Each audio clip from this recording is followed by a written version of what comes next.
La Gorilla Girl, c'est au départ, moi j'ai fait beaucoup de recherches sur internet pour le film. Et je suis tombée en tapant féminisme, je suis tombée sur plein de directions possibles, et je suis tombée notamment sur les Gorilla Girls, qui est un mouvement d'artistes féministes américaines, new-yorkaises. En 85, il y avait une grande rétrospective d'art contemporain au MoMA.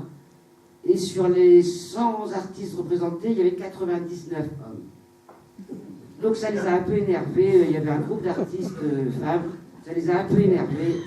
Et elles ont décidé de perturber l'exposition et de créer un groupe qui s'appelait les Guerilla Girls au départ. Et un journaliste a fait une erreur et a écrit Gorilla Girl. Donc elles ont décidé de porter des masques de gorilles et, voilà. Et de perturber, de défendre la place des femmes dans le monde des arts. Et quand je suis tombée sur elles, sur internet, elles font des conférences. Moi, visuellement, elles m'ont scotché.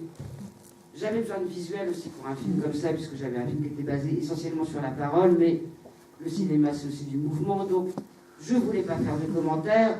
Quand je suis tombée là-dessus, je me suis dit, je prends un personnage qui va faire le lien un peu entre tout le monde, raconter de temps en temps une date historique, puisque je suis censée faire un film historique, enfin d'histoire en tout cas, bon, et j'ai choisi une Gorilla Girl. Toutes les Gorilla Girls prennent l'identité d'une artiste disparue pour continuer à faire vivre sa mémoire.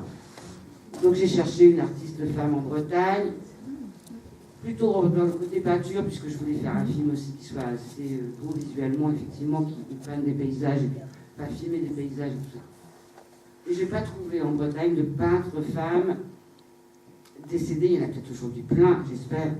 Mais voilà, il m'en fallait une morte. Et je suis tombée sur Rosa Bonheur. Et Rosa Bonheur, d'abord son nom était aussi très cinématographique. Après sa peinture, c'est une peinture très académique que personnellement j'apprécie pas énormément, mais la femme avait vécu librement, comme elle le dit au début, sa vie de femme et de peintre. Et voilà, donc je me suis dit, bon, je voulais une peintre comme ça un peu naturaliste, et qui débarque en Bretagne, qui peigne des paysages, et donc elle cherche une vache, parce que qu'est-ce qu'on vient, si on est peintre animalier et qu'on vient en Bretagne, on peint une mouette, une sardine, on peint quoi? Une vache.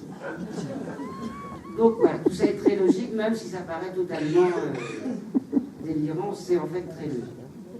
Donc voilà, j'ai pris la Rosa Bonheur, je lui ai mis son masque de gorille, et Sandrine Bodéves, qui est une comédienne de Quimper, et avec qui j'ai travaillé plusieurs fois, et qui a joué le jeu, et on s'est baladé comme ça. C'est très rigolo à faire. Si vous trouvez un masque de gorille, promenez-vous dans la rue avec, c'est très rigolo.